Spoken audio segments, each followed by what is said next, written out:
vamos a conversar sobre ergonomía. Este es un tema verdaderamente interesante en el sentido de que la ergonomía está creciendo como una disciplina verdaderamente abrumadora en paralelo a otras disciplinas. Si bien nosotros estamos estudiando esta tarde ergonomía como parte de seguridad y salud en el trabajo, la ergonomía no solamente se encarga de conceptos de seguridad y salud en el trabajo, sino que va un poco más allá.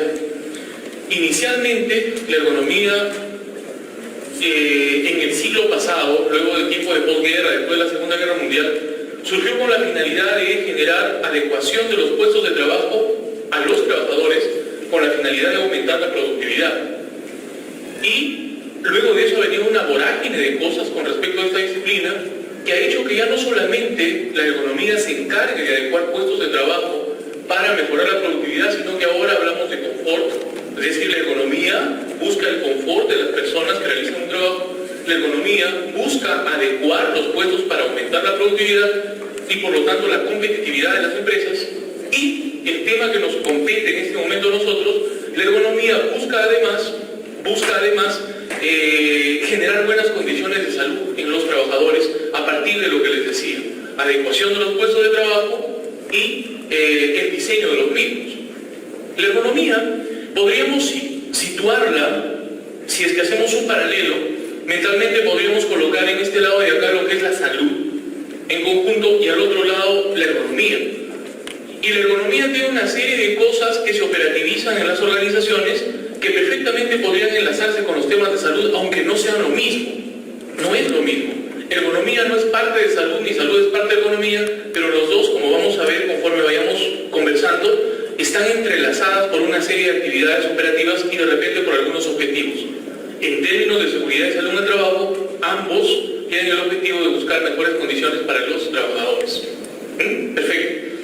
A lo largo de esta presentación vamos a ver varias cosas. Aspectos etimológicos de la denominación de ergonomía, vamos a ver algo de historia, vamos a conversar algunos aspectos relacionados con el trabajo y la manera como ha ido evolucionando, especialmente en los últimos 2 siglos, y cómo ven que la ergonomía ha ido ganando espacio poco a poco dentro del quehacer de las organizaciones y los sistemas de gestión que existen dentro de las mismas. La ergonomía, cuando nace de forma aplicada en las organizaciones, no nace exactamente con un objetivo que buscaba garantizar el bienestar o la salud de los trabajadores, no. Nace más bien con un objetivo orientado a buscar la eficiencia empresarial. Vamos a ver en unas diapositivas posteriores que de manera silenciosa la ergonomía empieza a desarrollarse no con la escritura de un libro o con la generación de un artículo, sino de manera práctica luego de la Segunda Guerra Mundial. Se había observado que cuando los aviones de los países que se encontraban en guerra eran piloteados, ¿sí?, había una serie de cosas que llamaron la atención a los ingenieros que diseñaban los aviones y a las personas que dirigían los combates. Conforme se perfeccionaban los aviones, estos aviones podían alcanzar mayor velocidad y también mayor altura. Pero cuando alcanzaban mayor velocidad y mayor altura, surgían algunos problemas adicionales que estaban relacionados con las características de la persona que piloteaba los aviones. Entonces, las personas, los pilotos que se encargaban de tripular las naves, operaban naves que iban a gran velocidad, ¿sí? Y esas grandes velocidades les generaban mucha inestabilidad y mucho disconfort al momento en que se encontraban piloteando las naves. Y el hecho de aumentar la altura generaba 2 grandes problemas: alteraciones en la presión dentro de la nave, que repercutía en problemas de la salud en ese momento, o sea, accidentales, como ruptura de los tímpanos, dolores de cabeza, náuseas, vómitos en algunos casos y otras cosas más, y adicionalmente cambiaba radicalmente la temperatura. De tal manera que imagínense ustedes ser un piloto de esos aviones que estaban revolucionando a los aviones que se habían diseñado previamente, pero que ustedes los pilotean y encima, con el estrés de la guerra, porque tenías que estar mirando por ahí que no te caiga el misil del otro avión y te derribe. Mala temperatura, dolor de cabeza, ganas de vomitar, era una desgracia. Y eso generaba que los aviones, pues, los pilotos empiecen a descuidar las labores o las maniobras propias del arte de la guerra, del combate, y sean más fácilmente alcanzados como objetivos por los opositores, ¿no? Entonces, esto fue observado, que puede parecer lógico porque es algo lógico, y en agronomía hay muchas cosas lógicas, hay muchas cosas lógicas, y la lógica se le ha dado más bien una perspectiva más científica. Se ha tratado de cuantificar esa lógica y aplicarla, ¿qué hacer? En economía hay muchas cosas lógicas. Entonces, los ingenieros de diseño de los aviones y los jefes de los comandos dijeron: oye, estamos perdiendo aviones, se está disminuyendo la eficiencia del combate, no hablamos primero de presa, la eficiencia del combate. Oye, hay que empezar a diseñar en función a que la persona que pilotea o tripula la nave se encuentre cómodo. Hay que darle comodidad, porque si le damos comodidad, miren, no estamos pensando exactamente en su salud. Si le damos comodidad, nosotros vamos a tener una nave de combate mucho más eficiente y nuestro avión no se va a caer y por lo tanto no vamos a perder tantos aviones luego de la guerra. Démosle comodidad. Y esa comodidad implicó adecuar las condiciones de la nave para esos cambios de velocidad, esos cambios de altura, ¿sí? Mejorar las condiciones en que el piloto se encontraba sentado, y adicionalmente incluso les permitió darse cuenta de algunos detalles que quizás no habíanse percatado. En época de guerra, además de los problemas que les acabo de mencionar, había el hecho de que ya como caían los aviones, disminuía la gente, se necesitaba más gente piloteando. Entonces, al inicio se contrataba o se traía a los soldados que estaban mejor entrenados para pilotear las naves. Pero una vez que las naves empezaban a caer, era necesario traer nuevas personas, y esas nuevas personas no siempre tenían la experticia o las competencias para pilotear esos aviones. O conocían, ¿no? O sea, obviamente tampoco subían a cualquiera, pero conocían, pero no estaban tan cercanos al manejo de los aviones como los primeros. Y estos segundos empezaron a tener un problema adicional a los cambios de velocidad, a los cambios de presión, a los cambios de temperatura. El problema adicional es que miraban los cambios que ustedes han visto en las películas seguramente, o quizás han tenido la suerte de estar en la nave, en la zona de tripulación de un avión, que hay muchos comandos, hay muchas palancas, hay muchas cosas, hay mucha señalítica que está ahí, y la mayoría de estos pilotos que, bueno, tenían que improvisar porque se necesitaba gente para que manejen las naves, tenían tendencia a la accidentabilidad por eso. O sea, o tumbaban el avión o le disparaban al compañero del mismo bando, o les alcanzaban más rápido porque no tenían rapidez para alcanzar los comandos. Entonces los diseñadores también se dieron cuenta de que eso sumaba. Era necesario establecer códigos más sencillos de ser entendidos y rápidamente identificados. Eso ahora nosotros lo tenemos como ergonomía, ¿no? Pero en ese momento no era exactamente entendida como ergonomía, sino más bien con la finalidad de adecuar condiciones que pudieran establecer una comunicación entre la máquina, que era el avión, y el trabajador de manera rápida. Entonces, mejoraron condiciones de temperatura, mejoraron condiciones para que la presión no variara dentro de las cabinas, mejoraron condiciones para que la velocidad no impactara demasiado en estas personas, mejoraron condiciones de iluminación y mejoraron condiciones de comunicación entre la máquina y la persona que tripulaba.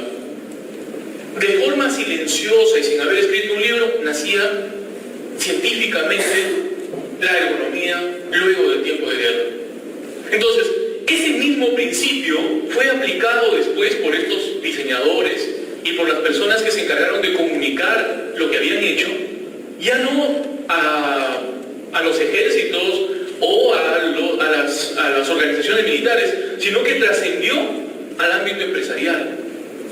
Y las empresas empezaron a decir: oye, sí, ¿no? Nosotros también necesitamos eficiencia. Nosotros no estamos en guerra, pero necesitamos ganar en la competencia. Nosotros no estamos en guerra, pero necesitamos vender los productos. Nosotros no estamos en guerra, pero el mercado me pide 1000 vehículos, yo estoy fabricando 500, necesito 500 más, pero no tengo para contratar más gente, entonces ¿qué hago? Podría ser que la gente sea más eficiente. Y para que la gente sea más eficiente, partiendo de aquella premisa que se había observado en el campo práctico luego de la guerra, dijeron: pues hay que darle buenas condiciones al trabajador. Si yo quiero que un trabajador me rinda más, yo no puedo tenerlo sentado 8 horas en una silla que le sea incómoda o de repente con las piernas colgando, o de repente en una silla muy baja que tenga que las piernas tenerlas dobladas, y adicionalmente, si es una persona de baja talla, seguramente va a estar con los brazos muy levantados para la mesa, o si es muy grande va a estar agachado. Démosle mejores condiciones. Y nace algo que ya no debería llamarse hipótesis, porque ya no lo es, esto ha sido comprobado, nace una de las hipótesis de aplicación de la ergonomía al campo de la salud y la eficiencia empresarial. Esta es aplicada al campo de la eficiencia empresarial y dice esto: las buenas condiciones de trabajo, buenas condiciones, aumentan la eficiencia empresarial. Esto es una hipótesis. Ustedes saben que una hipótesis se define como un planteamiento supuesto que espera ser comprobado. Esto ya ha sido comprobado. Pero en los libros de ergonomía es posible que todavía lo encontremos con estas denominaciones para hacernos recordar cuáles fueron los primeros pasos de esta disciplina que ahora ha crecido tanto y se ha extendido de una manera verdaderamente asombrosa, robando, algunos dicen así, robando conocimientos de diversas áreas, especialmente de áreas que tenían el conocimiento pero que no lo utilizaban.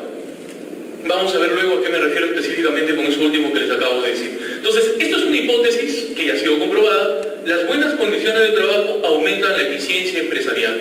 Todas las empresas buscan ser eficientes. Este es un aspecto aún no relacionado con seguridad y salud de trabajo. Las empresas, si usted hace una empresa, ¿qué es lo que quiere? Si usted hace una empresa, quiere ganar. Para eso se hace una empresa. Si usted negocia con otra empresa, es ganar, ganar. O sea, quiere ganar y quiere que esa empresa gane, para que la relación mutua sea beneficiosa. Y para poder ganar, nosotros necesitamos ser eficientes. Eficientes y competitivos, son dos conceptos adicionales. Pues la eficiencia y la competitividad depende del factor más importante de la organización.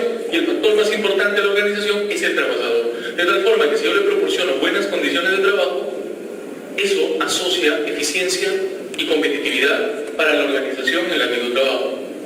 Primer aspecto. Tengo unos segundos. Vamos por acá. Esta hipótesis está ya más bien relacionada con el campo de la salud. Yo les decía hace un momento, ¿no? Yo puedo ubicar la salud y la ergonomía en un paralelo, como dos disciplinas no distintas, pero tampoco una parte de la otra. O sea, la ergonomía no es una parte de la salud, ni la salud es una parte de la ergonomía. Pero muchas de las estrategias de la ergonomía se utilizan para preservar la salud. Evitar enfermedades, evitar sufrimiento, evitar una serie de molestias que pueden presentarse deteriorando la salud de las personas, ¿no? Y mucho conocimiento de la salud es tomado por la ergonomía para esas estrategias. Entonces, están vinculadas por ahí. Hace un momento vimos, ¿no?, que la ergonomía estaba relacionada con la eficiencia y la competitividad organizacional, y ahora vemos ya un aspecto relacionado más con el tema de salud. Siguiente hipótesis ergonómica, también comprobada. La salud se pierde o se deteriora al estar expuesto a malas condiciones de trabajo. Si yo estoy expuesto a malas condiciones de trabajo, voy a deteriorar mi salud. Luego vamos a ver cuáles son esas condiciones de trabajo, ¿no? Cómo se clasifican esas condiciones de trabajo a las que podemos llamarle malas. Pero estas malas condiciones de trabajo no son otra cosa más que deficientes adecuaciones. Recuerden que hace un momento yo utilicé la palabra adecuación. La ergonomía surge en el momento en que el hombre trata de adecuar las máquinas al ser humano y no al revés. Adecua las cabinas de los aviones al piloto, y no es que adecue el piloto a la cabina, o sea, es imposible. Pero lo que se hizo fue eso, adecuar. Entonces, cuando no hay adecuadas, no se ha adecuado de forma acertada las condiciones de trabajo al trabajador, la salud se deteriora. Y esa deficiente adecuación se puede tipificar como mala condición de trabajo. Mala condición de trabajo, ¿no? Entonces, esa palabra adecuación es muy importante en el contexto de vincular la ergonomía a la salud. Ahora, cuando hablamos de salud ya, los daños que se pueden producir a nivel de una persona, de un trabajador, vinculados a los aspectos laborales son de dos tipos. Hay dos tipos de daños. Los daños pueden ser incidentes o los daños pueden ser enfermedades ocupacionales. Incluso estos daños podríamos tipificarlos en cuatro, ampliando la situación. Cuando nosotros, miren acá, que me han puesto la pizarra, pues habrá que utilizarla, ¿no? Los daños a la salud los daños, se pueden dividir en 4. Los daños. En 2 grandes grupos. Por un lado tengo lo que se conoce como incidentes. Voy a utilizar esa expresión. Bueno, clásicamente las han llamado accidentes, ¿no? Accidentes de trabajo. Incluso la legislación, nuestra ley de seguridad y salud en el trabajo utiliza mucho la palabra AT, accidente de trabajo. Accidentes. Y también utiliza el término enfermedad ocupacional. Entonces, los daños, bajo esa perspectiva, podrían circunscribirse en 2 grandes grupos. Por un lado, los daños relacionados a la generación de enfermedades ocupacionales y por el otro, los relacionados a accidentes. Sin embargo, hay 2 aspectos adicionales a cada uno de estos 2. Por un lado, no todas las circunstancias desfavorables o no esperadas que se producen en una organización terminan siendo accidentes. Algunas solamente son sucesos que, de no haber sido controlados, se convertirían en accidentes. Y según la terminología que utiliza OSAS 18001 en su versión 2007, a esos sucesos se les llama incidentes. Incidentes. Entonces, aquí están incidentes, ¿no? Y no todas las exposiciones a ciertos agentes en un ambiente de trabajo me generan necesariamente enfermedades ocupacionales. Puede ser, por ejemplo, que yo esté en un determinado puesto de trabajo solamente 3 meses. Luego de esos 3 meses va a ser bien difícil que cuando yo salga de ese puesto laboral tenga una enfermedad ocupacional vinculada a ese puesto laboral. Pero lo que sí podría es tener, por ejemplo, dolor. Puede ser que yo esté sentado trabajando en un escritorio con una silla como esta, una mesa como esta, ¿sí? Y si me siento acá, posiblemente mis brazos, mis codos, miren, tendrían que estar así. Lo ideal es que los codos se encuentren a nivel de la mesa. Para estar 15 minutos acá no hay ningún problema, pero si estoy acá 8 horas, 5 días a la semana, 20 días al mes y todo el año, o 3 meses, seguramente voy a terminar agachándome, voy a terminar con dolores de cuello, voy a terminar con dolores en los hombros, voy a terminar con molestias a nivel de los músculos de las articulaciones, pero que no son enfermedades, todavía, porque son solamente 2 o 3 meses. Y aparece un concepto, un término que se utiliza mucho, que es el término de trastorno. Y es por eso que ustedes deben haber escuchado de enfermedades ocupacionales, enfermedades osteomusculares, por ejemplo, y también trastornos osteomusculares, que es otra cosa. Los daños que se pueden generar entonces son de 4 tipos. Por un lado tengo incidentes, tengo accidentes, tengo trastornos y tengo enfermedades ocupacionales. Lo que más observamos generalmente son los accidentes y las enfermedades ocupacionales. Pero posiblemente lo que más, no es que posiblemente, es lo que hay. Lo que más hay son incidentes y trastornos. Por ejemplo, según las estadísticas de la Organización Internacional del Trabajo, donde hablaba de cuáles de todos estos eran los principales daños que se producían a la salud y que existen actualmente en la sociedad mundial, o sea, a nivel mundial. Y ubicaba en primer lugar a los trastornos osteomusculares. O sea, en este momento, a nivel mundial, el principal problema que nosotros tenemos como daño no es una enfermedad exactamente, son los trastornos osteomusculares. ¿Quién de los que está acá, en el tiempo que ha trabajado, no ha tenido un dolor de cuello? ¿O no ha tenido un dolor de espalda? ¿O un dolor de cintura? ¿No? Una lumbalgia, producto del trabajo. En segundo lugar, tampoco sitúa a otro grupo de enfermedades. En segundo lugar, sitúa los trastornos del estado de ánimo y de tipo mental como los más importantes, miren. Y después de eso ya sitúa incidentes, luego enfermedades del último accidente. Es curioso. ¿Y por qué ustedes dirán, pero qué los accidentes son tan infrecuentes? Pues fíjense que sí. Lo que pasa es que durante los últimos años nos hemos venido cuidando tanto de los accidentes, que los accidentes han disminuido. Pero a esto de acá le hemos prestado tan poca atención, hecho los seguimientos, que nadie se ha dado cuenta que no disminuyeron, que no han disminuido, y estos son los daños. ¿Sí? Perfecto. Una hipótesis ergonómica tercera de las que había mencionado es esta de acá, miren. Y dice esto: el dolor y el agotamiento provocan accidentes. Más o menos configuramos el término accidente en función a lo que habíamos hablado y dijimos que los accidentes, los incidentes, los trastornos y las enfermedades son daños que se producen a la salud, ¿no? El dolor y el agotamiento provocan accidentes, pérdidas en la productividad y disminución de la calidad. Aparece un concepto más.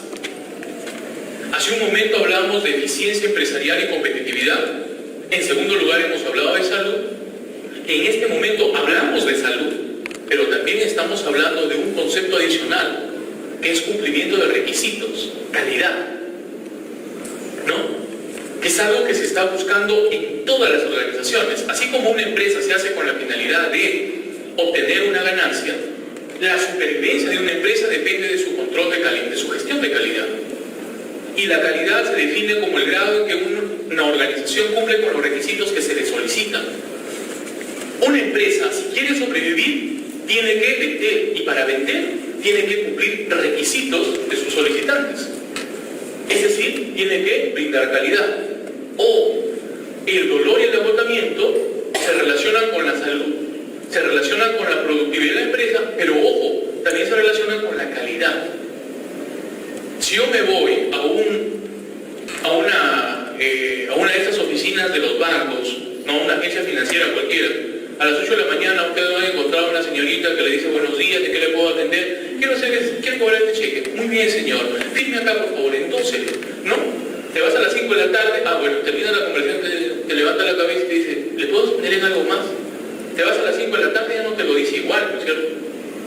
Porque haber levantado la cabeza por lo menos 200 veces en todo el día, ¿no? O de repente más, y ya no deja ganas para cumplir con el requisito de que te pregunten si es que quieres algo más, ¿no? Entonces, ¿por qué? El dolor o el agotamiento, ¿no? Y es por eso que ciertas organizaciones tienen una gran rotación de personal. Si ustedes van en este momento a una de esas agencias financieras, toman una foto, clic, de todas las terminalistas o los terminalistas, y regresan el próximo año, lo más probable es que esos terminalistas, el 99% no sea el mismo. Por varias razones. Uno porque renuncian, otro porque cambian de puesto. No están contentos con eso, porque estarían contentos, no se retirarían. Hasta donde entendido, nadie lo vota. Todos renuncian y van renovando gente, a veces son practicantes. ¿Por qué? Porque son puestos que generan gran dolor, gran agotamiento, y obviamente tenerlos mucho tiempo disminuiría la calidad de la prestación del servicio, ¿no? Pero volvamos acá. El dolor y el agotamiento provocan accidentes, provocan pérdidas en la producción de la empresa y provocan disminución de la calidad. Un tercer aspecto que se ha comprobado. Entonces, ¿qué es lo que tenemos que hacer? Lo que tenemos que hacer, desde el punto de vista de la economía, es tenemos que generar buenas condiciones de trabajo, uno. En segundo lugar, tenemos que evitar, obviamente, las malas condiciones. Y desde luego, evitar en los trabajadores el dolor y el agotamiento. Interesante. Yo debo evitar que un trabajador se agote y se canse. Vamos a ver en un comentario posterior. Debo hacer que el trabajador haga lo máximo con el mínimo esfuerzo posible y con la máxima comodidad. Y hacia eso voy a orientar mis actividades operativas. Vamos a ver cómo se hace eso. Ahora, escapémonos un poco del concepto de ergonomía y vayamos a vincularlo con lo que es la salud. Vinculemos un poco. Yo hace un momento les decía, la ergonomía no es una rama de la salud, ni la salud es una rama de la ergonomía, sino que son dos disciplinas que están, se podría decir, colocadas en paralelo y que toman partes, cada una de ellas se interceptan estas partes y se aplican para objetivos. En este caso, generar buenas condiciones para los trabajadores.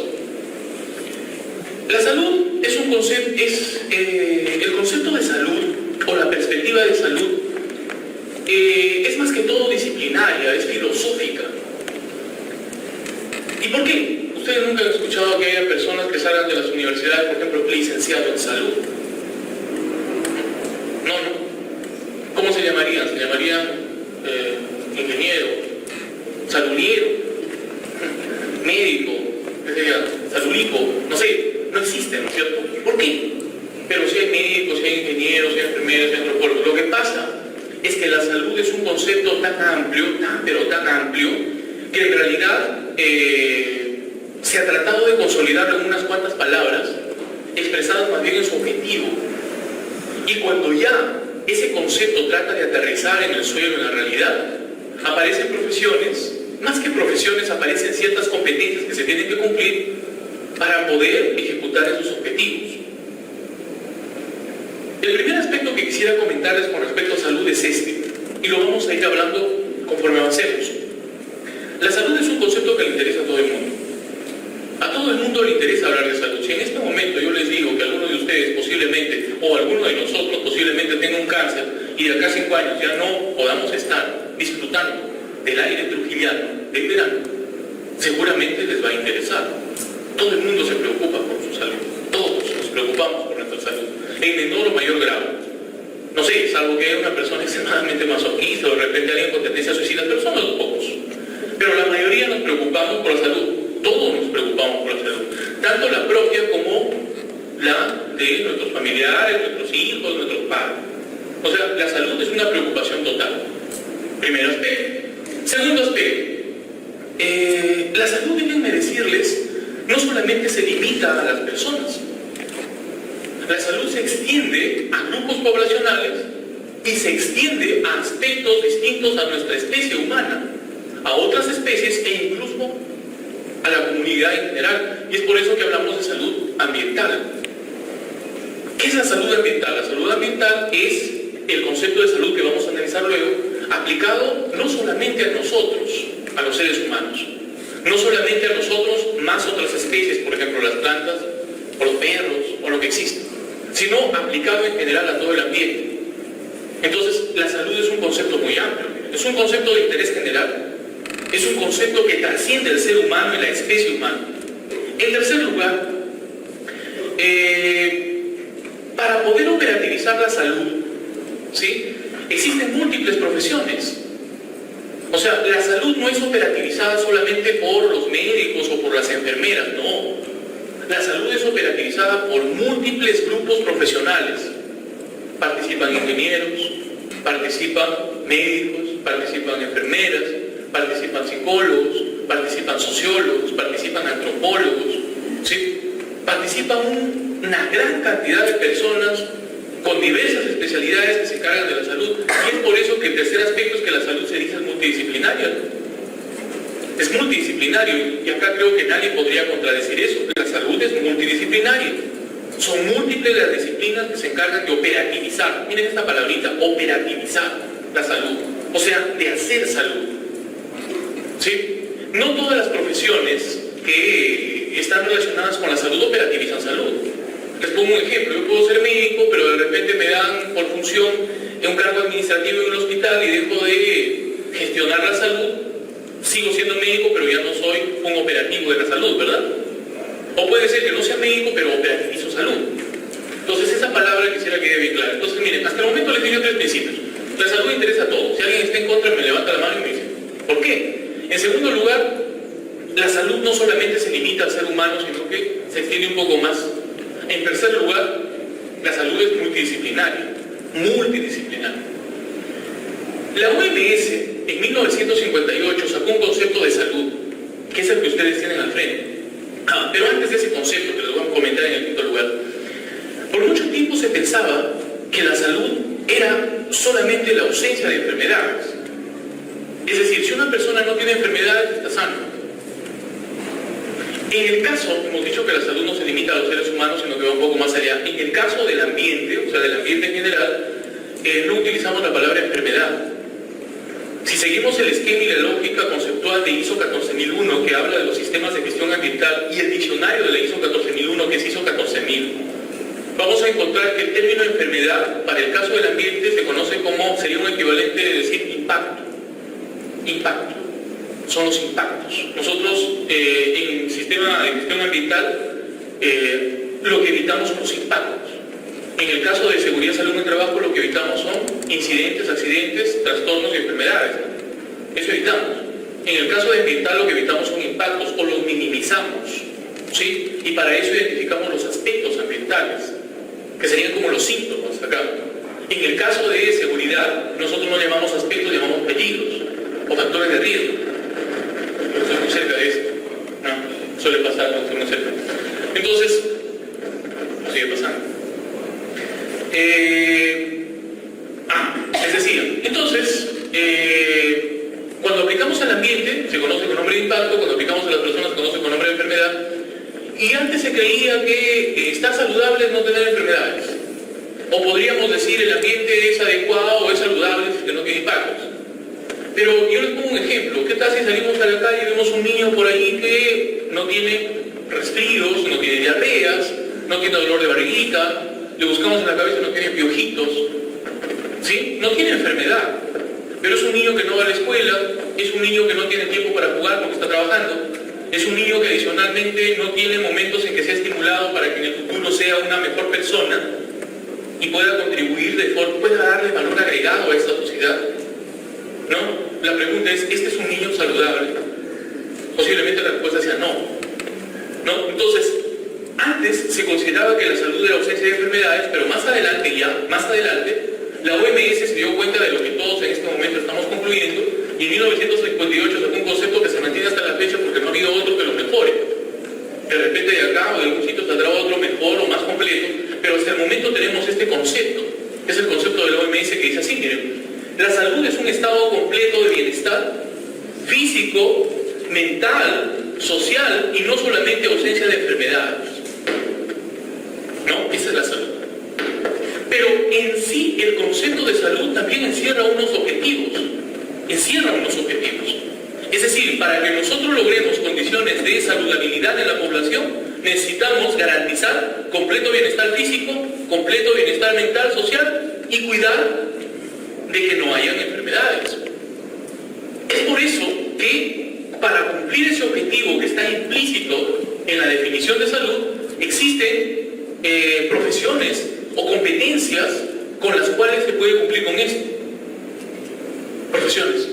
Y ahí hay varias involucradas. Vamos a ver que hay competencias de ingeniería, vamos a ver que hay competencias de salud, de medicina, de enfermería, de psicología, de antropología, ¿sí? Y justifica que la salud sea entendida bajo una perspectiva multidisciplinaria.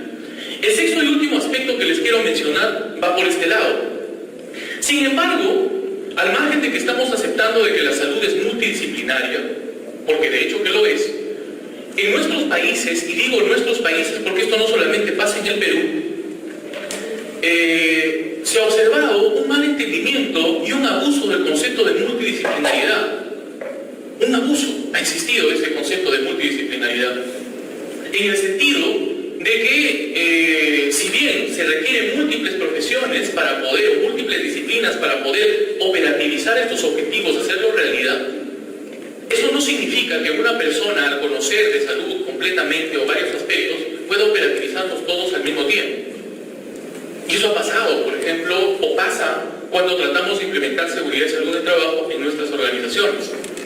Hay organizaciones que contratan un tipo de, o un perfil de profesional o de profesión y piensan que con eso van a cubrir todos los aspectos de salud porque dicen es multidisciplinaria y multidisciplinaria significa que uno me hace de todo. Eso no significa. No significa. Significa que para operativizar estos objetivos necesito múltiples competencias. O sea, va en un sentido distinto. Cuando nosotros tratamos de clasificar la salud, porque se puede clasificar, cada uno de nosotros, los que estamos acá, puede hacer una clasificación. Ustedes saben que la clasificación es una cualidad de nuestro sistema nervioso por el cual tendemos a separar, según ciertas características o cualidades, algo que estamos estudiando. Clasificaciones puede haber mil, ninguna es mejor, ninguna es peor, pero una que me gusta bastante de la salud es esta. Dividimos los operativizantes de la salud en dos grandes grupos. Una parte que se encarga de recuperar los aspectos de este bienestar que han sido dañados, ¿no? De este bienestar físico, por ejemplo, una persona se fracturó, un ejemplo, o una persona cayó, sufrió un accidente en un trabajo en altura y cayó, pero no murió, pero cayó, está deteriorado. O de repente es una persona que, producto del trabajo, tiene un estrés, ¿no? Y está ansioso, o sea, ya tiene el problema. O es una persona que necesariamente no está bien. Por ejemplo, es una persona que tiene trabajo, pero de repente estamos a mitad de diciembre y por ahí andan diciendo que en enero ya no va a trabajar. Es una persona que socialmente está un poco fastidiada, incómodo, no es estresado, pero ya tiene un problema, ya tiene. O es una persona que ya tiene una enfermedad. Hay un grupo de competencias dentro de la salud que se encargan de solucionar esos problemas que ya existen. Eso le podríamos llamar salud recuperativa. ¿No? Salud recuperativa. ¿Por qué? Porque voy a recuperar algo que ya está dañado. O sea, ya existe el daño que borré por acá. O ya existe un incidente, o ya existe un accidente, o ya existe un trastorno, o ya existe una enfermedad ocupacional. Pero el otro lado es el aspecto relacionado con la prevención. Entonces, por acá teníamos la salud recuperativa, por acá tengo la salud preventiva. La salud preventiva es la parte de la salud que se encarga de prevenir que existan estos daños. Incidentes, accidentes, trastornos y enfermedades ocupacionales. ¿Sí? Entonces, de este concepto general, yo podría sacar acá, miren, les decía, tengo lo que es el concepto general de salud. Y por un lado tengo lo que es salud recuperativa, que la voy a poner por acá. Recuperativa. ¿Sí? Salud recuperativa. Y ustedes, miren, cuando van a las organizaciones, en estos términos de seguridad y salud en el trabajo, ¿sí? Y acá les pongo un ejemplo práctico. Ustedes van a una empresa minera, van a una empresa agroindustrial, y posiblemente cuando dicen, ¿dónde es el área de salud? Ustedes van al área de salud y no encuentran a ninguna profesión de salud. No encuentran a médico, no encuentran a enfermera, encuentran a un ingeniero. Y ustedes podrían haberse preguntado, oye, pero ¿y por qué no hay alguien de salud? Ah, pero la salud multidisciplinaria. Sí, pero ¿por qué tan curiosamente no encuentro con frecuencia personas de estas ciencias de la salud en estas áreas de salud en el trabajo? Lo que pasa es que la mayor parte de gente que se forma en salud hace recuperativa. La recuperativa, y tú la encuentras en los hospitales, lo encuentras en los lugares donde se hace recuperación, y muy pocos hacen preventiva. Muy pocos, ¿no? Más se orientan a recuperativa. Pero, por el otro lado, encontramos lo que es preventivo. Entonces hay una salud preventiva por acá. Salud preventiva. Y dentro de esta salud preventiva, igual que la recuperativa, hay salud preventiva individual y salud preventiva colectiva, ¿no? De toda la población. La salud que es de toda la población se conoce como salud pública. Salud pública. Y la parte de la salud pública, preventiva por supuesto, que se encarga exclusivamente de los trabajadores, se conoce como salud ocupacional. Y acabamos de sacar un concepto, el concepto de salud ocupacional. La salud ocupacional es la parte de la salud pública de perfil eminentemente preventivo, no es recuperativo. Las personas que hacen salud ocupacional pueden saber aspectos de recuperación, pero su objetivo de trabajo principal está orientado hacia la parte preventiva, o sea, es preventiva. La salud ocupacional es una parte de la salud pública que se encarga de la prevención de daños vinculados al trabajo. Los daños son de 4 tipos: incidentes, accidentes, trastornos y enfermedades ocupacionales. ¿Sí? Ahora, hace un momento les decía nuevamente, ¿no? Les decía, el concepto de salud no es un concepto que asocie específicamente una profesión. El concepto de salud asocia competencias, y esa palabra me gusta utilizarla mucho, porque de forma implícita está sugerido o está sugerida en nuestra ley de seguridad y salud en el trabajo. Las competencias de la salud ocupacional. ¿Cuáles son las competencias que deben tener las personas que se encargan de hacer salud ocupacional? Entonces, teniendo ya la idea de lo que es salud ocupacional, miren, salud ocupacional, ustedes pueden revisar la Ley de Seguridad y Salud en el Trabajo, la Ley 29783, específicamente en un artículo, el artículo 36 de la Ley de Seguridad y Salud en el Trabajo.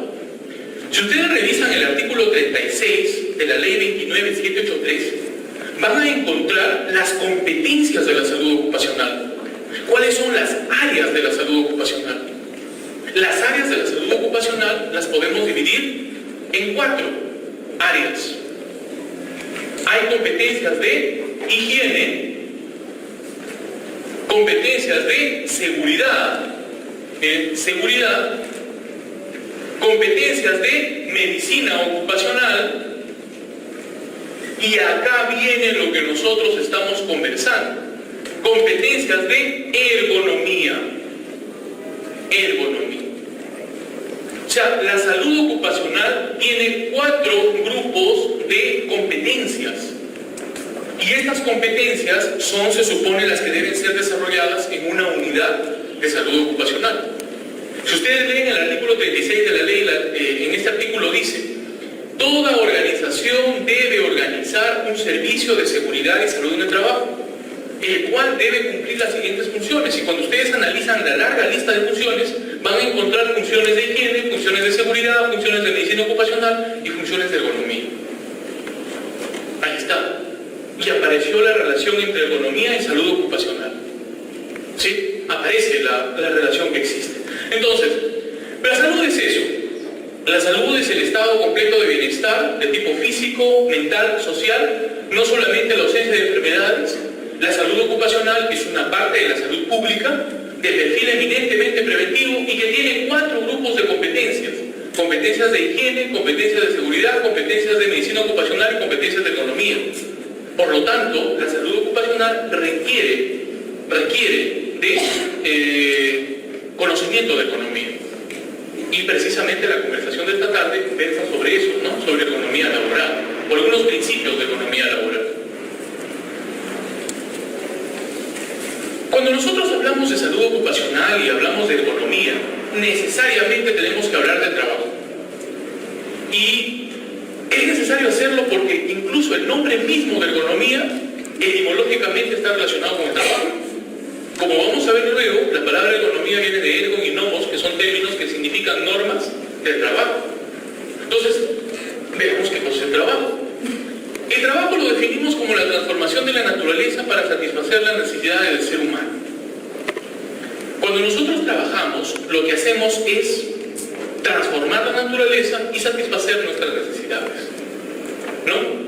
Surge esta expresión curiosa que dice: trabajamos para vivir y vivimos para trabajar. Es una dualidad que está siempre presente y que forma parte de nuestro quehacer, y que cuando la analizamos de manera detenida nos damos cuenta de que constituye prácticamente casi toda nuestra vida. Nos levantamos muy temprano, aparentemente vivimos gran parte de nuestro tiempo con nuestra familia, pero no es así. Nos levantamos muy temprano, hacemos nuestras cosas habituales, pensando en ir al trabajo, nos desplazamos en vehículos para ir al trabajo, ¿no? Llegamos a nuestro trabajo, luego salimos, almorzamos, recuperamos fuerzas para seguir trabajando, trabajamos en la tarde y luego salimos cansados por nuestro trabajo y no queremos estar mucho tiempo ya con nuestra familia, ir a otros lugares porque estamos cansados por el trabajo, y nos acostamos temprano para al día siguiente volver a trabajar. O sea, el trabajo forma parte inherente de nuestro quehacer cotidiano, de nuestra vida, ¿no? Entonces, debe determinar algunas cosas en nuestro comportamiento y en nuestra salud. Eso no lo vamos a conversar, vamos por acá. El concepto que les decía, el concepto de salud ocupacional, entendido según la OIT y la OMS. La OIT es el Organismo Internacional de Trabajo, se surgió en el año 1919, en este momento es el organismo internacional que lidera los temas de gestión, de aplicación, de propuesta en términos de seguridad y salud en el trabajo. ¿Sí? Dice: la salud ocupacional persigue el mantenimiento y la promoción en el más alto grado del estado de bienestar físico, mental y social, lo mismo que hemos dicho, pero le agrega esto, de los trabajadores en sus ocupaciones. ¿No? Eso es salud ocupacional. Es una rama de la salud pública también y es eminentemente preventiva. Eso de repente falta colocarlo por ahí. La salud ocupacional, en la salud ocupacional nosotros podemos incluir 4 grandes áreas, de las cuales acá he colocado inicialmente solo 3. Miren: el área de higiene, el área de seguridad industrial y el área de medicina ocupacional. Y el todo de esto constituye lo que se conoce con el nombre de salud ocupacional. Hay algunas cosas que están vinculadas por las razones que les he conversado. Los aspectos legales, por ejemplo. Los aspectos legales quizá no están dentro de las competencias de salud ocupacional, pero es necesario conocerlos, porque el tema de salud ocupacional en el sentido de que asocia el quehacer de empresas, de instituciones que no necesariamente son públicas sino privadas, el cumplimiento de ciertos requisitos que respeten o vulneren, en caso contrario, los derechos de salud de los trabajadores, tiene que ver con aspectos legales. Por ejemplo, en este momento todas las empresas pasan exámenes médicos, o al menos la mayoría lo hace. ¿Por qué? Porque la ley lo dice.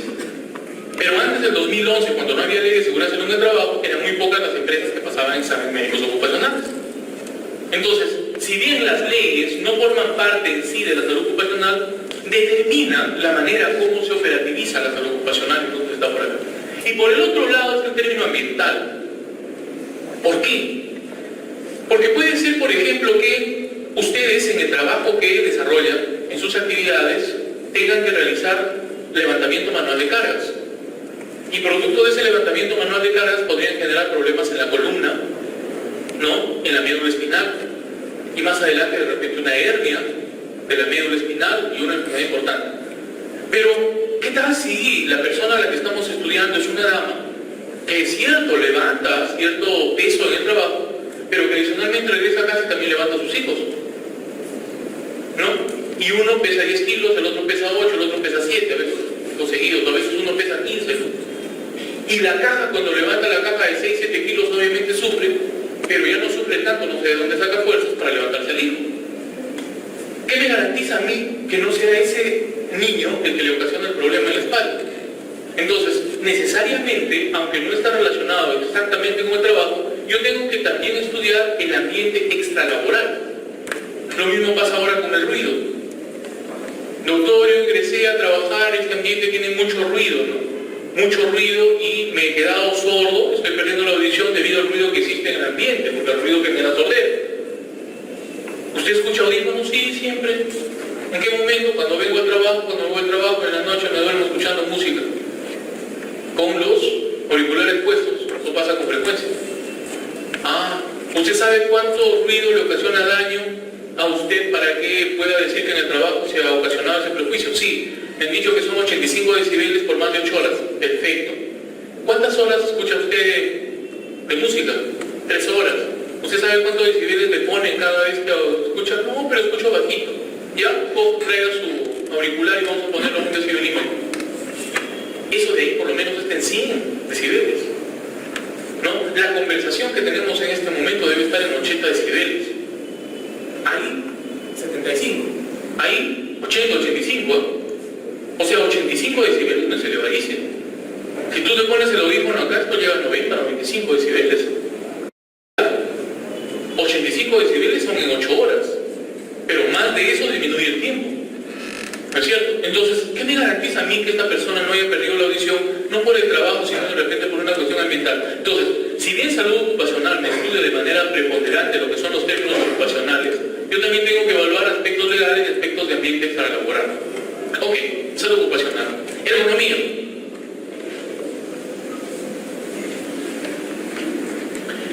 No, estoy acá. Más adelante.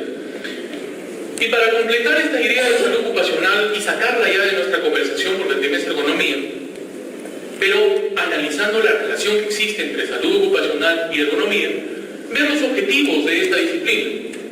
Los objetivos, como dijimos, están orientados principalmente a la prevención. Prevenir todo daño a la salud. Los daños a la salud ya los clasificamos en 4: incidentes, accidentes, ¿no? Utilizando el término incidente, es un término que ha sido sugerido por OSA 18001 en su versión 2007.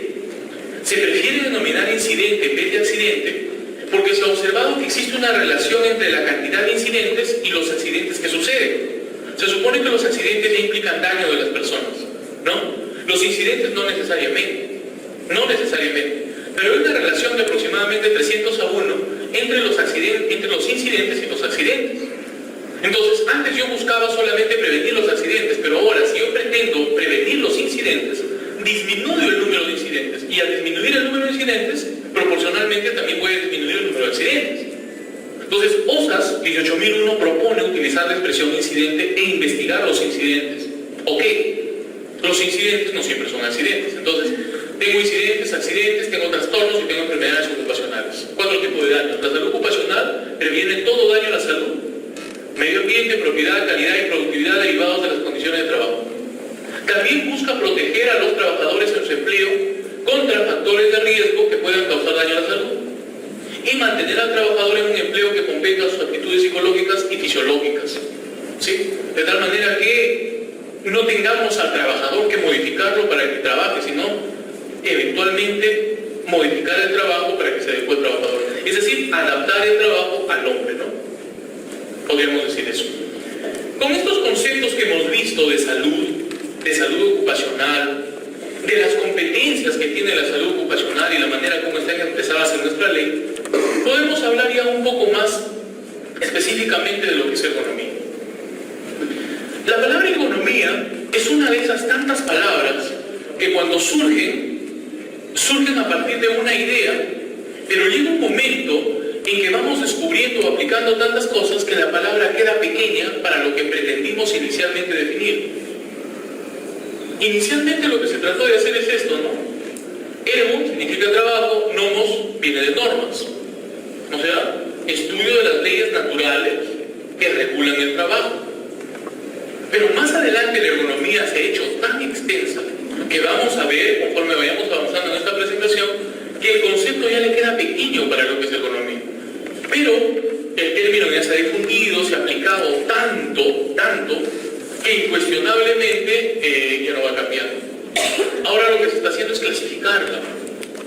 Por ejemplo, hay ergonomía de diseño, hay ergonomía del trabajo o ergonomía laboral, o sea, ya se lo ha clasificado. A pesar de que ergonomía en esencia principalmente tenía que ver al principio solamente trabajo, ahora ergonomía antecede a la cuestión del trabajo y, por ejemplo, tiene que ver con el diseño.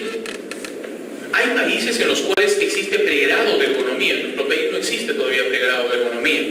No hay pregrado. Hay un solo posgrado, una maestría en ergonomía laboral en una universidad en Lima, que en este momento aún no tiene todavía su primera promoción de egresados. O sea, está concluyendo la primera promoción. Pero no tenemos pregrado, porque hay países donde sí hay pregrado de ergonomía, por ejemplo México. O sea, tú vas a una universidad y sales ergónomo. O Brasil. O Francia, que también tiene pregrado de ergonomía, pero acá no tenemos. Hay posgrados de ergonomía, ¿no? Es diferente. Y en esos países donde hay pregrado de ergonomía, incluso hay especialidades de la ergonomía. Entonces hacen ergonomía, por ejemplo, en el Brasil, y luego hacen una especialidad en ergonomía del diseño. O sea, ergonomía para diseñar. ¿Diseñar qué? Por ejemplo, diseñar cómo tienen que ser las sillas, ¿no? Un gran problema que tenemos en ciertos grupos de poblaciones de nuestro país y de todos los países latinoamericanos seguramente son las condiciones de las escuelas públicas, donde las sillas no necesariamente se adecúan al tamaño de los alumnos, ¿no? Porque se compran sillas en bloque y lo más probable es que las sillas de primero hasta cuarto grado sean iguales. Pero si ustedes ven los tamaños de los niños no son iguales. Lo que deberíamos en teoría tener son sillas adecuadas para sus tamaños, porque estos niños van a terminar con problemas posturales. De repente por cuestiones económicas, de repente por el conocimiento, no sé, eso no se está haciendo todavía, pues en otros países se está propugnando hacer. Tampoco decimos que tienen una maravilla, pero se está propugnando hacer y los ingenieros de diseño se encargan de eso. De diseñar, por ejemplo, los ambientes de tal manera que ahora sean, entre comillas, por el término que usamos, ergonómicos, ¿no? ¿Sí? Es decir, las puertas tengan los tamaños que deben tener, los accesos sean lo suficientemente señalados y esas señales sean entendibles por cualquier persona, de tal forma que se genere comodidad, se genere seguridad. Ergonomía del diseño. Hay ergonomía laboral, la que está orientada específicamente a evaluar los riesgos ergonómicos o de adecuación que hay en los puestos de trabajo para evitar trastornos y enfermedades ocupacionales. ¿Sí? Es decir, la ergonomía ha crecido bastante, pero el término va a seguir siempre siendo el mismo. ¿Sí? Cuando nosotros analizamos el trabajo, posiblemente el total del trabajo, con sus componentes, podría fácilmente esquematizarse como este rompecabezas. ¿Sí? Cuando analizamos el trabajo tenemos un ambiente donde el trabajo se lleva a cabo, un ambiente. Tenemos un trabajador que es el ser humano que realiza determinada actividad. Tenemos algunas herramientas que utilizan, herramientas, por ejemplo, la que se les venga la idea, un martillo, un vehículo, no sé. Tenemos métodos. Los métodos no se refieren a las herramientas, sino a los procedimientos, por ejemplo, ¿no? Primero voy a manejar un cargador frontal, primero tengo que abrir la puerta, luego me siento, luego prendo, luego muevo, no sé, el cambio, ese tipo de cosas se refiere. Y hay un procedimiento para eso, procedimientos. Y puesto de trabajo se refiere a otras cosas adicionales, por ejemplo, la contratación, ¿sí? El conocimiento del puesto de trabajo. O sea, la persona que hemos contratado verdaderamente conoce qué actividades va a realizar en ese trabajo. Es una suma de cosas.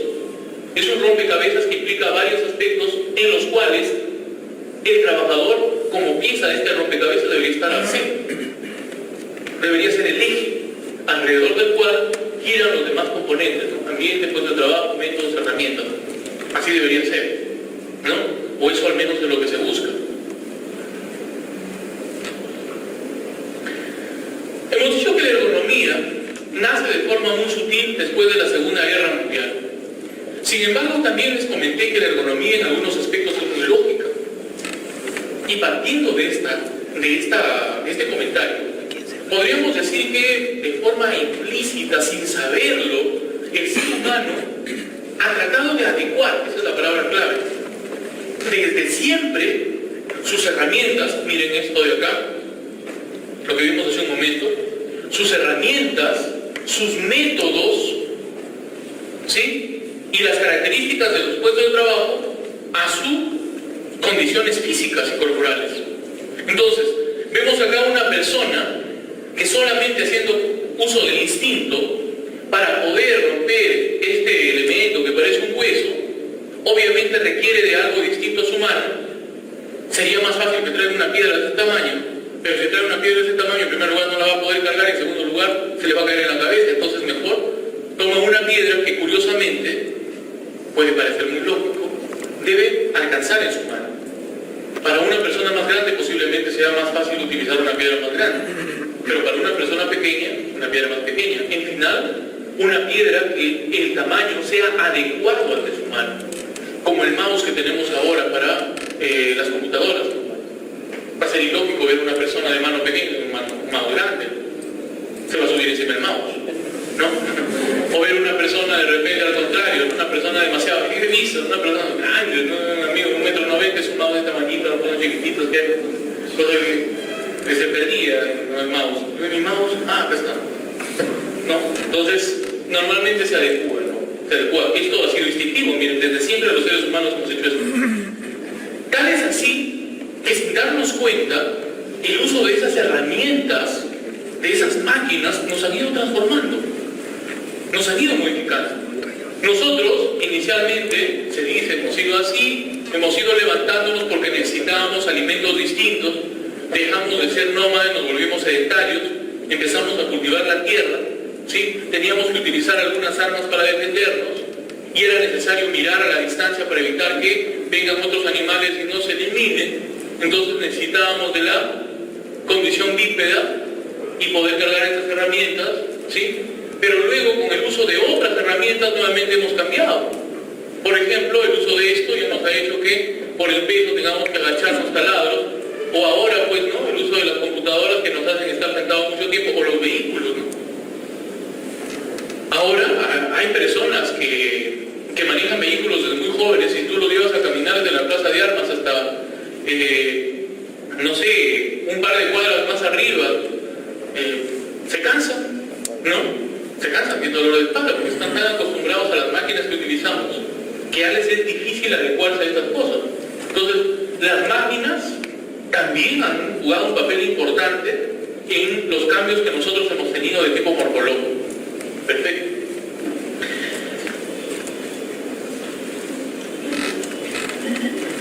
Miren, ya en la prehistoria, de forma instintiva, cuando el ser humano se convirtió en un ser social, luego de abandonar ese aspecto nómade que tenía, ¿sí? Se hace sedentario y empieza a cultivar la tierra, y al cultivar la tierra necesita herramientas, necesita algunos dispositivos con los cuales mover la tierra para poder colocar sus semillas, ¿sí? Necesita romper en algunos casos las semillas, ya sea para su alimento propio o para otros objetivos, ¿sí? Y por lo tanto, miren, empieza a fabricar herramientas para facilitar su supervivencia. Lo que determina que la ergonomía, sin que se haya escrito un libro en ese momento, se haya publicado un artículo, ya exista en la vida cotidiana del ser humano como algo instintivo, ¿sí? Como una operatividad instintiva, y desde esa lógica se dice la ergonomía es tan antigua como el ser humano mismo, ¿no? Generalmente lo que se ha utilizado es el caso del ensayo y error, ¿no? O sea, voy a utilizar esta piedra para romper esto y de repente la piedra no era lo suficientemente compacta y la piedra se rompía y en vez de romper lo que pretendía fragmentar. Entonces la vez siguiente utilizaba algo de consistencia diferente, ¿no? Ensayo y error. Eso actualmente no deberíamos utilizarlo, ¿sí? No deberíamos utilizarlo. Eso, de acá, por ejemplo, se les cuestionó bastante a los nazis cuando hicieron los experimentos con algunas máquinas durante la Segunda Guerra Mundial. Lo que yo les decía de los aviones, eso tiene comentarios más amplios, ¿no? Ellos observaron que los aviones se caían porque los soldados se cansaban, entonces vamos a controlar qué tiempo demora en caerse el soldado, ¿no? O qué tiempo demora en perder el conocimiento cuando sube la altura, eso es antiético. Entonces yo me mando 2 aviones, ¿no? Con 2 personas y controlo el tiempo en que los aviones se caen porque el soldado perdió el conocimiento. Obviamente cuando se caen el avión explota, pero yo estoy controlando qué tiempo demora en perder el conocimiento. Ensayo y error se llama eso. Entonces decía, no vueles por encima de esa altura, ¿no? Porque por encima de esa altura pierdes conocimiento, pierdes el avión y pierdes tú, es lo de menos, tengo más soldados. Ensayo y error, eso ya no lo aplicamos mucho, pero inicialmente sí se ha aplicado bastante, ¿no?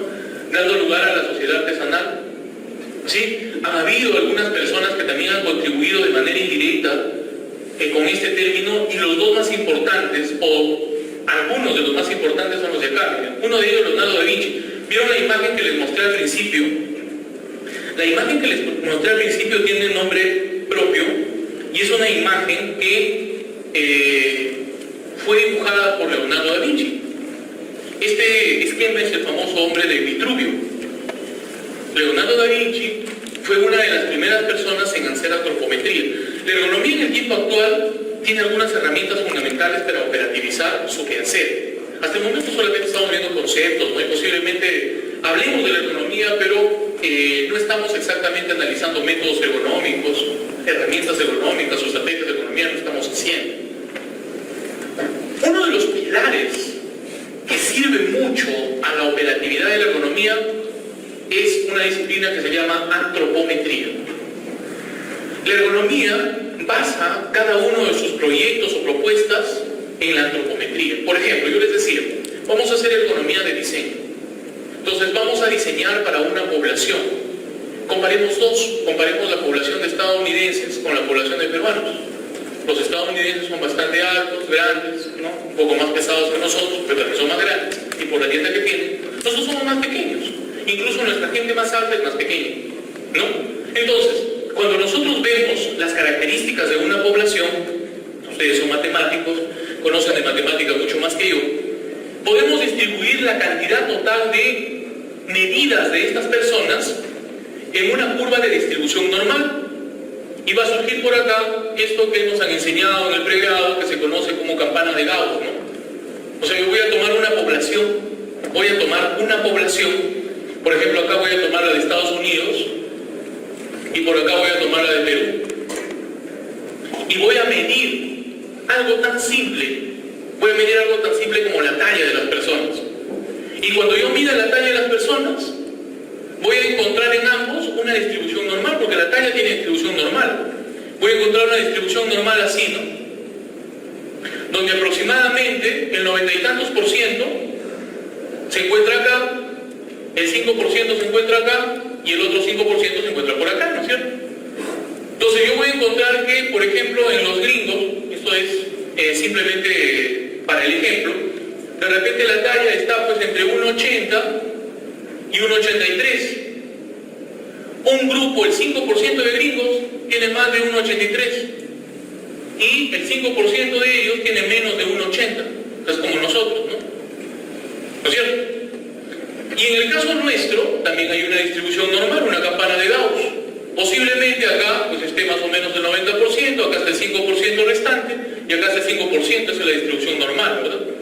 Pero nuestra talla es diferente. Posiblemente nuestra talla oscile, no sé, entre 1,65, así debe ser, y 1,70, ¿no? Seguramente el 90% de nuestra gente mide entre 1,65 y 1,70, ¿no es cierto? El 5% mide menos de 1,65 y el 5% restante mide más de 1,70. Cuando yo diseñe las sillas o las puertas características de las habitaciones. Tú no vas a ir a la casa de los peruanos y vas a encontrar pues las puertas por encima de 2 metros, porque sería una pérdida de espacio, una pérdida de materiales. Si tú sabes que los peruanos, la mayoría, tienen tallas que oscilan entre unos 65 y unos 70, pero seguramente si vas a Estados Unidos encuentras puertas más grandes, ¿no es cierto? ¿Por qué? Porque sabes que ellos son más grandes. Entonces, cuando nosotros diseñamos, cuando se diseña, cuando se hace ergonomía de diseño, se toman como base las medidas. Esas medidas constituyen la antropometría. Entonces, yo hace un momento les decía, por ejemplo, necesitamos diseñar cilias para niños de primer grado de primaria. No estamos hablando de personas que trabajan. Entonces, tendríamos que medirlas, el tamaño que tienen estos niños, el tamaño que tiene el piso, posiblemente hasta los codos de los niños sentados, de tal manera que puedan escribir y hacerlo bien. Y el próximo año, cuando pasen a segundo grado y crecen un poquito, posiblemente deberían haber otras mesitas distintas. Pero todo adecuado al grupo poblacional del que estamos hablando, peruanos, niños peruanos. Si comparamos niños de Estados Unidos, es diferente, ¿no? Entonces, cuando se hace algo, cuando se diseña algo, siempre debería ir precedido por medidas, y eso hacen los ergónomos. Siempre debería ser precedido por antropometría. Y la antropometría es una de las herramientas, uno de los cimientos de la operatividad ergonómica. Ahora, lo que hizo acá Leonardo da Vinci fue algo muy curioso, porque fue una de las primeras personas en observar las proporciones que existen en las medidas del ser humano. Claro que luego de que se ha comprobado, incluso hemos visto que hay grupos raciales que no cumplen el mismo patrón. Por ejemplo, es posible que ustedes hayan visto personas que se caracterizan porque tienen las extremidades inferiores más grandes. Tú comparas varias personas de la misma talla y es posible que se han dado cuenta que hay personas que tienen los miembros inferiores más grandes y otros que tienen los miembros inferiores más pequeños y el tronco más grande. Eso depende mucho de las razas, ¿no? De las razas. Incluso no había una cultura aquí en el Perú de los chancas. Los incas le llamaban chancas, ¿por qué? Porque eran personas que se caracterizaban porque tenían piernas largas. Chancas significa piernas largas, mantenían piernas bastante altas. Y es por eso que cuando ustedes se van a comprar pantalones actualmente, ustedes han visto que los pantalones tienen 2 medidas, una medida de cintura y una medida de largo.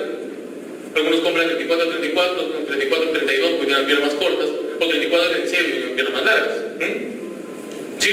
Pero para hacer eso, primero han tenido que hacerse esto. O sea, en las fábricas tienen sus diseñadores, y los diseñadores primero hacen antropometría. Entonces, Leonardo da Vinci fue una persona que observó las proporciones que existen en el ser humano en las diferentes porciones de su cuerpo. Esto no es exacto, pero está muy cercano, muy cerca de la exactitud. No es exacto. Entonces, él observó porque este es un cuadrado perfecto. Este es un círculo perfecto. Esta imagen se llama el hombre de Vitruvio. Y él observó, Leonardo da Vinci, ¿no?, que cuando el ser humano se encuentra de pie, yo podría circunscribir un círculo cuya circunferencia pase por sus pies, mira, cuando esté en esta posición, ¿sí? Y voy a encontrar que existe una posición equidistante entre la talla y esta persona con los brazos totalmente extendidos. O sea, si medimos nuestros brazos totalmente extendidos, eso va a ser muy aproximado a nuestra talla. Y si es muy aproximado a nuestra talla, acá se debe generar un cuadrado, ¿no es cierto? Y este cuadrado podría estar inscrito en esta circunferencia, que nuevamente se va a proporcionalizar cuando esta persona abra las piernas con un ángulo de 60 grados, y extienda los brazos con un ángulo obtuso de 180 grados, ¿no? Entonces, miren, queda circunscrita la circunferencia. Digo, uy, sorprendente, ¿no? Y hizo varios esquemas así, el más famoso es el hombre de Vitruvio. Y es por eso que se le considera a Da Vinci como una de las personas que, de forma implícita, ya estaba incursionando en este tema de la antropometría, o sea, las medidas. Los seres humanos tenemos algunas proporciones que son importantes y que cuando se vulneran generan problemas, ¿no? Generan muchos problemas.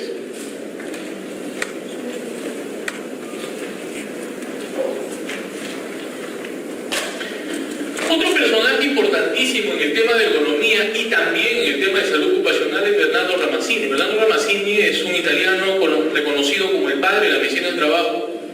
Vivió en el siglo de los 1700 y fue la primera persona que observó observó y describió una relación directa entre los trabajos y las características de los puestos de trabajo y las enfermedades que tenían las personas. Y dentro de esas características de los puestos de trabajo, aquellas relacionadas con las posturas, con movimientos repetitivos, con esfuerzo prolongado, etcétera, que también tenía que ver con dolencias de los trabajadores, con dolor. Entonces, implícitamente también estaba haciendo algo vinculado a la salud ocupacional y a la economía. Aquí está lo que les mencionaba, miren. La enseñanza de las guerras, discúlpenme, permítanme leer esto, dice, la enseñanza de las guerras fue que la aeronave que pudiera volar a mayor velocidad y a mayor altura tenía una gran ventaja sobre el oponente. Bueno, claro, pues vuela más arriba, vuela rápido. Pero el piloto sufría la ausencia del oxígeno, que se llama anoxia, y además se congelaba por la altura.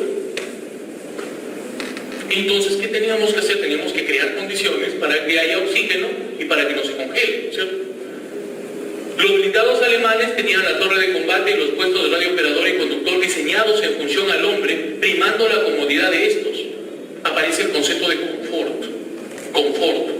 Ahora hablamos en ergonomía de múltiples tipos de confort, por ejemplo, confort auditivo, confort térmico, ¿sí? Confort luminoso. Las personas que en este momento están tomando algunos apuntes o que están leyendo sus apuntes, ¿los pueden leer con facilidad? ¿O tienen dificultad? Si los pueden leer con facilidad, sin que exista mucha luz, porque a veces puede ser tanta la luz que el papel también te refleja la luz, y ya te fastidia, te abre los ojos, o de repente la luz es tan pobre que no puedes diferenciar que estás en estados de confort. Confort térmico. Hay una temperatura en la que nuestro organismo se encuentra sin tener calor, sin tener frío. ¿Ustedes saben más o menos qué temperatura podrá ser esa? ¿Cuál es esa temperatura de confort de los seres humanos? 37 grados es nuestra temperatura corporal. ¿A cuántos grados creen que estamos en este momento acá? Más o menos. Tenemos 22, ¿no? 21, debe ser la temperatura acá. Imagínense si estaríamos a 37. Sería altísimo. Pues no, miren, la temperatura de confort más o menos está en 22, 21, 22 grados. Cuando está por encima de 22 ya tenemos calor, queremos sacarnos la camisa, ¿no? O empezamos a sudar. Y cuando está por debajo de 21 ya tenemos frío. Empezamos a temblar, nos ponemos la chompa. Pero si está en 21 o 22, estamos contentos. Y es por eso que si ustedes van pues, a estos lugares donde hay aire acondicionado y hay temperatura regulada, por ventilación van a encontrar que los niveles de temperatura están entre 21 y 22 grados. Porque es la temperatura de confort del ser humano. Entonces hay un nivel de luminosidad que nos da confort, hay un nivel de ruido que nos da confort, o características del ruido incluso. Porque, por ejemplo, el ruido, para que nos genere confort, no necesariamente tiene que ser de bajos decibeles, ¿no? Puede ser que en la noche ustedes pretendan dormir y alguien no cerró bien un caño y se escucha tap, tap, tap, y tú vas a estar toda la noche incómodo, a pesar de que no hay un ruido estridente. El ruido es poco, pero no puedes dormir. Tap, tap, tap, tap, tap. No la gotita que está cayendo. En el caso del ruido, no solamente tiene que ver con la intensidad, sino también tiene que ver con características adicionales, la frecuencia, el tipo, ¿no? Y es así que el ruido no necesariamente es un sonido de alta intensidad, sino ruido es un sonido desagradable. Así se define. Entonces aparece este concepto, miren, de confort. ¿Sí? La idea es muy simple. El hombre debe llegar al combate descansado, dicen los alemanes, y pelear cómodo para que sea más efectivo. La relación entre la ergonomía y las guerras mundiales. Las guerras mundiales aportaron mucho a la evolución y al entendimiento de la ergonomía. Hay que hacer que el piloto esté cómodo, hay que hacer que el piloto, además de estar cómodo, esté en un ambiente confortable, ¿no? Es comodidad. ¿Sí? No tenga problemas de deficiencia de oxígeno o que de repente la temperatura no sea apropiada. Es decir, busquemos buenas condiciones para que este ser humano se vuelva efectivo junto con su máquina. Porque la máquina depende del ser humano, en eso, ¿no? Y en la mayoría de puestos de trabajo que aún tenemos. Esto no lo vamos a ver todavía. Acá, lo que decíamos acerca del diseño. El diseño forma parte del concepto y de los objetivos de la economía. Actualmente diseñamos, o deberíamos hacerlo, pensando exclusivamente en las necesidades, en las características exigidas por el ser humano en función a su fisiología y a sus características de confort. O sea, qué es lo que el ser humano por naturaleza requiere como útil, y en segundo lugar, qué le hace sentir cómodo. Dos aspectos, ¿no? Y podemos agregarle uno tercero, ¿y qué le hace ser más efectivo? Tres aspectos. Entonces vemos cómo el diseño ha ido cambiando, son tecnologías. Esto es tecnología, esto es tecnología, esto es tecnología, esto es tecnología. Nosotros estamos rodeados de tecnologías, ¿no? Y acá tenemos 4 ejemplos de nuevas tecnologías. Esto es una tecnología. Para un ser humano que inicialmente era nómade, que solamente comía frutos que caían de los árboles, ¿no? Comía hojas, esto de acá es una gran tecnología, ¿no? Y haberlo puesto sobre estas piedras para generar el fuego y calentar los alimentos es una innovación tecnológica tremenda. Pero esta innovación tecnológica tremenda ya queda pequeña al lado de esto, ¿no? Que me permite que los alimentos no tengan el clásico sabor a tierra y adicionalmente el vapor no pueda salir o no puede ingresar un insecto acá, ¿no? Yo tenga más aspectos controlados al hacer esto. Sin embargo, cuando la persona viene y retira la olla, como esto es metálico, transmite el calor y se quema la mano, entonces, ¿qué tal si le ponemos un blindado? No, un aislante térmico, para que no me transmite el calor y yo tome esto con la seguridad de que no me voy a quemar la mano. Y adicionalmente, si levanto esto también me quemo la mano, entonces, ¿para qué levantarlo? Mejor lo hacemos de vidrio para que lo miren de arriba que está cocido, ¿no? O adicionalmente, ¿para qué voy a utilizar fuego si el fuego me utiliza energías de combustibles fósiles? Y eso no es ecológico. Cuando hacemos gestión ambiental, entonces mejor utilicemos electricidad. Miren cómo ha ido cambiando el diseño en función a nuestros requerimientos y nuestras perspectivas. Esto también es economía, ¿no? Economía de diseño. Lo mismo ha pasado con otros elementos que utilizamos diariamente. Miren, ¿no? Ahí está el radio de la abuela, ¿no? Algunos de los radios que utilizábamos hace unos años atrás, ¿no? Y otros ya que vienen ahora de manera completamente distinta, ¿no? Sí, completamente diferente. Las tecnologías, y todas son tecnologías, ¿eh? Esto en su época fue una revolución, ¿no? Ahora posiblemente siga siendo una revolución porque aún es radio y seguimos utilizando radio, pero la forma ya no es exactamente lo que queremos. Ahora queremos algo más pequeño, ¿no? Lo mismo ha pasado con los vehículos. Miren, los vehículos también han ido cambiando mucho, ¿no? Miren, estos primeros carros parecen basureros. Ahora tenemos ya carros distintos, ¿no? Mucho más confortables, diferentes, ¿no? Los primeros, no sé, ¿no? ¿Por qué los diseñaban así? No sé, nunca he sabido. Pero miren, carros un poco extraños, ¿no? Esto en 1955 fue una revolución. Miren ahora, si ahora no quieres eso ni regalado, ¿no? Claro, porque todo el mundo te va a fastidiar que está mal. Un aspecto que también ha cambiado mucho nuestra perspectiva de seres humanos es el tema de la revolución industrial. La revolución industrial surgió en Gran Bretaña y en general en los países europeos hace 2 siglos atrás y ha modificado nuestra naturaleza humana. ¿Por qué? Miren, ha modificado nuestra tranquilidad. Antes de la revolución industrial, si nosotros podríamos ir 200 años atrás, los ambientes eran muy silenciosos. Pero aparecieron las máquinas, aparecieron los vehículos, aparecieron los micrófonos, aparecieron todas esas cosas que formaban parte de la industria y los ambientes se hicieron ruidosos. Primera cosa, se rompió nuestra tranquilidad. Segunda, los seres humanos usamos ropa, usamos sacos, ponemos corbata, no sé, usamos zapatillas, cada día más simpáticas, pero seguimos siendo animales. Los seres humanos somos un grupo de animales dentro de todos los que existen en el planeta. Así de sencillo. Somos seres vivos del reino animal, somos animales. Sin embargo, algunas de nuestras características naturales las hemos roto. Por ejemplo, nosotros no somos animales de carga. Nosotros no estamos diseñados biomecánicamente para cargar. No estamos ni siquiera para cargar pequeñas cosas. ¿Sí? Se ha hecho estudios y se ha observado que cargas tan pequeñas como 5 kilos dañan la espalda. Se ha tratado de determinar cuál es la carga que podría ser saludable para nosotros, o sea, una carga que pudiéramos llevar en las manos sin que nos genere daño en la columna. Y se ha encontrado algunos valores cercanos a 3 kilos, y es por eso que a nivel internacional se ha estandarizado el valor de 3. Pero eso es también relativo, porque hay estudios que han encontrado que es menos. y se dice que 3 kilogramos es lo que podríamos cargar sin tener daño en la espalda. Cualquier cosa que carguemos por encima de esos 3 kilos nos genera daño en la espalda. ¿No? Nosotros no somos animales de carga. Sin embargo, por cuestiones de trabajo cargamos. Te vas a un estibador, un saco de papas, 80 kilos. ¿No? Tal es así que ya, para evitar esos excesos, la norma de ergonomía dice, ¿no?, lo máximo que legalmente te permitimos que hagas que tus trabajadores carguen es ¿cuánto? 25 kilos. ¿No? Levantan la mano los estibadores y dicen, está bien, pero nos dejan cargar máximo 25 kilos, ¿y por qué la bolsa de cemento pesa 42? ¿Qué hago? ¿Lo rompo? ¿Lo parto en 2? ¿No? ¿O lo cargamos entre 2? Eso no te dejan. Ponte a cargar entre 2, te botan.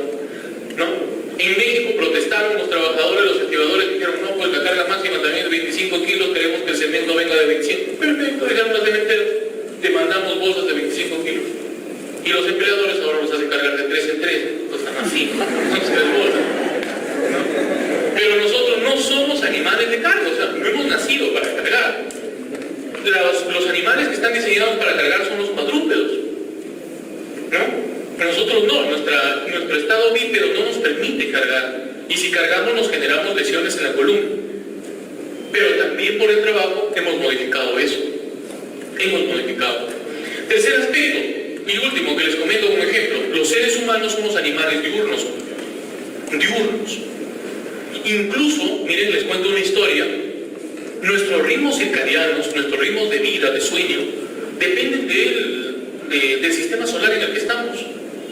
Si nosotros viviríamos en Júpiter, posiblemente estaríamos despiertos 20 días y dormiríamos 20 días. ¿Sí?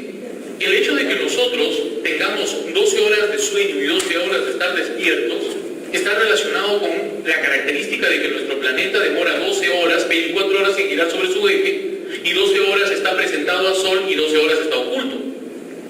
Nosotros somos animales que hemos surgido después que el planeta. Entonces hemos aparecido en el planeta y nos hemos adecuado a esto. De tal manera que cuando el Sol se oculta, desaparece, ¿no es cierto?, el Sol, aparece la oscuridad, y esa oscuridad es captada como una deficiencia de luz en nuestros ojos, que es transmitida a nuestro cerebro. Y en nuestro cerebro, el cerebro manda órdenes a una glándula que se llama epífisis, glándula de epífisis o pineal, para que esta glándula libere una hormona que se llama melatonina. Y la melatonina, miren, oscuridad, disminuye la luz, señala al cerebro, el cerebro manda la señal para que se elabore melatonina, y la melatonina nos da sueño. Y en ese sueño nosotros empezamos a dormir. Es decir, si nosotros hacemos que el Sol se demore un par de horas más, dormiríamos más tarde. O si el Sol salía más temprano, nos dormíamos más temprano. Pero como nosotros nos hemos acostumbrado a romper todos nuestros ritmos naturales, hemos creado la luz artificial. O peor aún, hemos introducido el trabajo nocturno. La introducción del trabajo nocturno tiene también una historia más bien empresarial. Sí, esto se lo debemos a una persona que se considera dentro de la historia de las organizaciones y de las empresas como uno de los más reconocidos, más importantes, y estoy hablando de Henry Ford. Henry Ford, el fundador de estos vehículos que hasta ahora existen porque Henry Ford ya muerto, y este personaje que fue uno de los, no uno, sino fue el hombre más rico de los Estados Unidos en los años 20, por esa época más o menos, él nos ha delegado una serie de principios organizacionales muy interesantes, pero también, no sé si voluntaria o involuntariamente o quizás sin saberlo, también nos ha heredado algunos vicios laborales que ahora padecemos. Por ejemplo, el trabajo nocturno. Henry Ford, para ponerles un ejemplo, en la época en que vivía y tenía o estaba empezando su empresa, le empezó a ir bastante bien, y él se pudo dar cuenta de que los Estados Unidos le pedían 1000 carros y él solamente estaba en condiciones de fabricar 500. Y en un libro que él escribe, él dice, no, yo me rompía la cabeza pensando, estoy perdiendo plata, porque afuera me piden 1000 carros y yo solo fabrico 500. ¿Cómo hago para fabricar 1000 carros que ellos me piden con la misma cantidad de gente, con las mismas máquinas y con la misma infraestructura? Hasta que ¡plum!, se le prendió el foco. Y dijo, claro, pues, yo trabajo de 7 de la mañana a 7 de la noche. Y de 7 de la noche a 7 de la mañana nadie trabaja. Por lo tanto, estoy desperdiciando mi espacio, estoy desperdiciando mis máquinas y puedo contratar gente. Entonces voy a invertir solamente en contratar un poco de gente para que me trabaje en la noche. Y en la mañana fabrico 100, 500, en la noche 500, y ya están los 1000 que me piden y me hago millonario. Curiosamente encontró algo distinto. En el día fabricaba 500 y en la noche empezó a fabricar más, 700. De los 1000 que le pedían ya tenía 1200, y curiosamente mientras más demanda había, también había más personas que, más oferta había, también había más personas que querían comprar los carros. Y el hombre empezó a hacerse rico, pero introdujo el trabajo nocturno, ¿no? Del cual hasta ahora no nos podemos deshacer del trabajo nocturno. Nosotros no somos animales nocturnos, nosotros trabajamos en la noche, ¿no? Porque el trabajo ha entrado a calar mucho en estos modernismos que no tienen más de 200 años. O sea, en 200 años nosotros hemos desarmado nuestros ciclos biológicos de una manera totalmente abrumadora. Y empresarialmente muy bueno, biológicamente muy malo. Biológicamente pésimo, biológicamente, ¿no? Muy malo. Hemos roto nuestros ritmos que se han generado por miles de años como parte de nuestra biología de seres humanos. Los hemos roto. Y ahora están pasando la factura. Les cuento, relacionado al trabajo. Nosotros dormimos, y dormir es muy importante. De repente ustedes no lo saben, ahora se los digo. El crecimiento de las personas se realiza durante el sueño. Nosotros nunca crecemos en el momento en que estamos despiertos. Crecemos durante el sueño, en el tiempo que lo hemos hecho. Los hombres hasta los 21 años, las mujeres hasta los 18, con algunos se dejaron de crecer antes.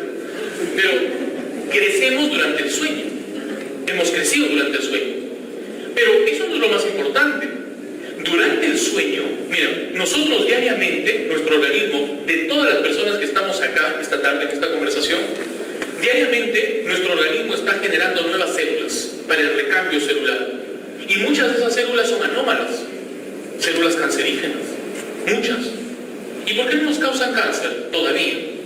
No nos causan cáncer porque existe un sistema que se llama sistema inmunológico, que esas células cancerígenas que están por ahí las detecta y las elimina, las detecta y las elimina, las detecta y las elimina.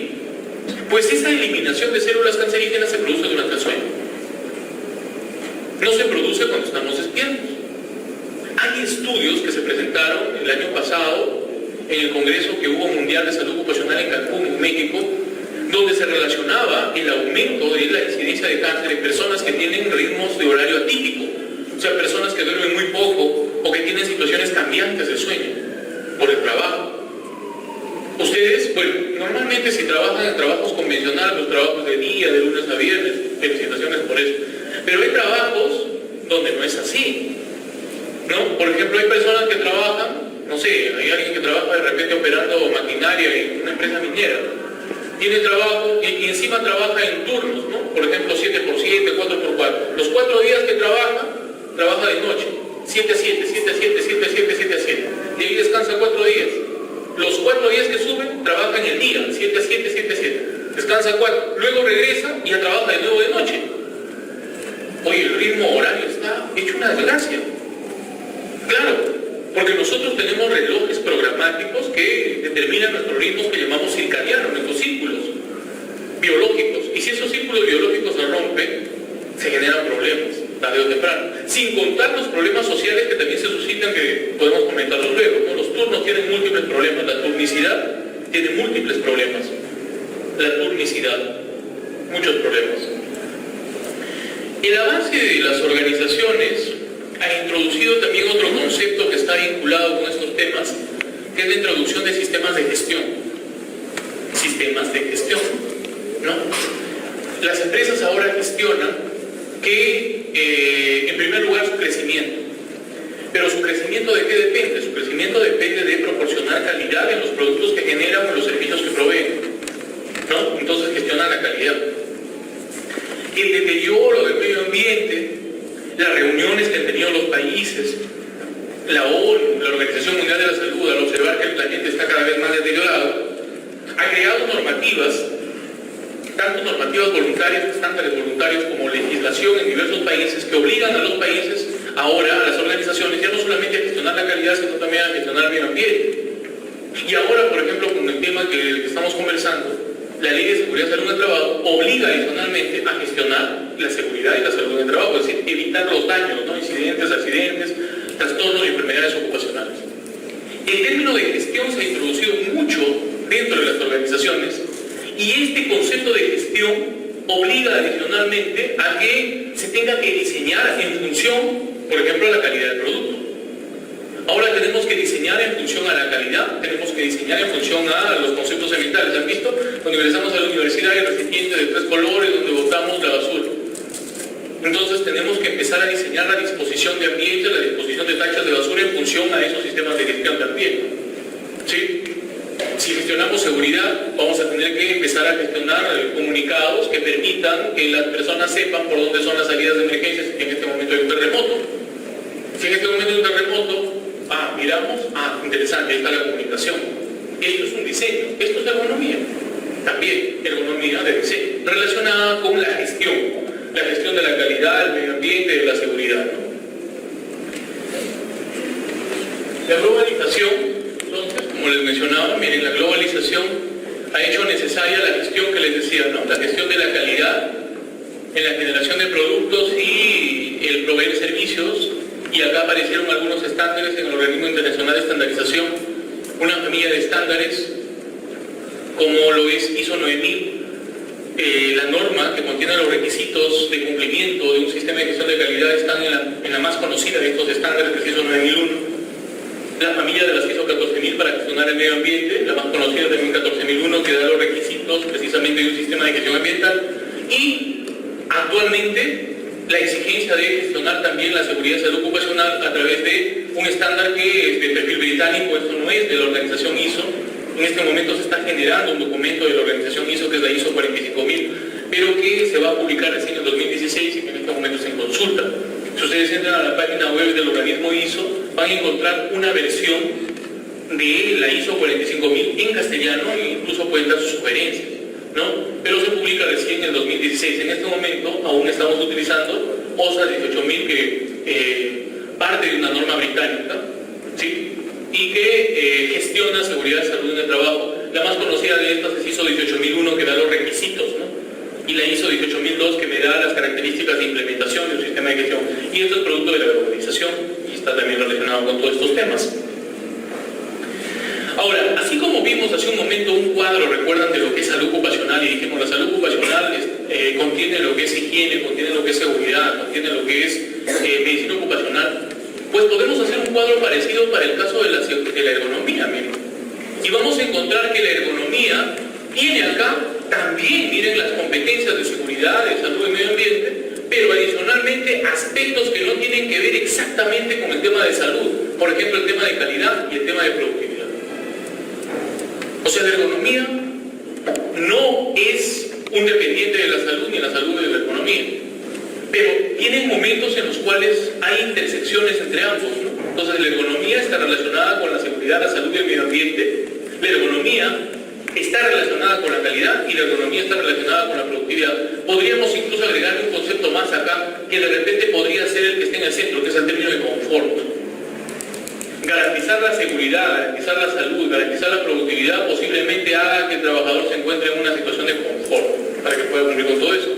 Y la ergonomía está relacionada con esos aspectos, en esencia. La ergonomía va a vincular todos los componentes también que existen en el trabajo. Los trabajadores como elemento más importante, y de los trabajadores tendrá que analizar sus aptitudes, ¿sí?, de característica física, psicológica, mental. Tendremos que analizar las tecnologías, es decir, cómo se han diseñado las máquinas, las herramientas, los equipos que existen en la organización y el trabajo en sí, ¿no? Por ejemplo, la carga física dentro del trabajo, la carga mental o las características en que está dispuesto el manejo ambiental dentro del trabajo. Es decir, la ergonomía vamos a ver en sus métodos de trabajo, buscando la prevención de enfermedades y buscando calidad y productividad, va a tener que analizar cada uno de estos aspectos. Cuando se hace una evaluación ergonómica, la evaluación ergonómica incluye evaluar trabajadores, evaluar las máquinas y evaluar características de la organización del trabajo. Vamos a conversar un poco acerca de esto en las diapositivas subsiguientes.